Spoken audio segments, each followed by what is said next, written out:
السلام علیکم ورحمۃ اللہ وبرکاتہ۔ اج دا ساڑا موضوع سورۃ الاخلاص دے بارے ہے۔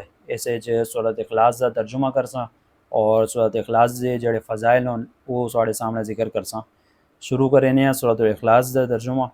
سورۃ اخلاص دے ترجمے تو پہلے ایک روایت سنگنو حضرت ابی بن کعب رضی اللہ تعالیٰ عنہ تو روایت ہے کہ مشرکین مکہ جڑے انہاں حضور صلی اللہ علیہ وسلم کو پوچھیا کہ اپنے رب دا نسب نامہ بیان کرو، تے اس تے یہ سورۃ الاخلاص نازل ہوئی۔ شروع کرنے ہیں سورۃ اخلاص دا ترجمہ۔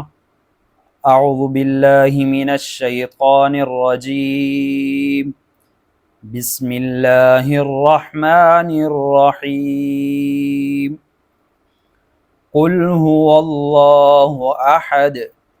اتو حضور صلی اللہ علیہ وسلم نو مخاطب ہون کہ تسی فرما دیو، تسی آکھ چھوڑو کہ اللہ رب العزت ایک ہے، تنہا تنہا ہے۔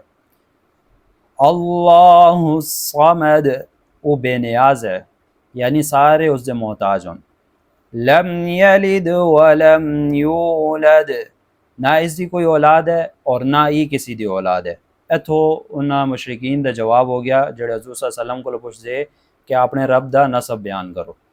اگلی آخری آیت ہے وَلَمْ يَقُلْ لَهُ كُفُوًا أَحَدٌ، اور نہ کوئی اس دے برابر دا ہی ہے۔ یہ ہو گیا سورۃ الاخلاص دا ترجمہ۔ اور سورۃ الاخلاص دے فضائل دے بارے گل کریں۔ اس سے مختلف روایت ہونیاں۔ مسلم شریف دی روایت ہے، حضرت ابو ہریرہ رضی اللہ تعالیٰ عنہ فرمایا کہ رسول اللہ صلی اللہ علیہ وسلم آکھیا کہ میں سانوں تہائی قرآن نہ پڑھ کے سنایا، اس تو بعد حضور صلی اللہ علیہ وسلم سورۃ الاخلاص مکمل پڑھ کے سنائی۔ دوئی اس دی روایت جڑی ہے سورۃ الاخلاص دی فضیلت چوندی ہے، وہی ہے جامع ترمذی شریف دی روایت ہے۔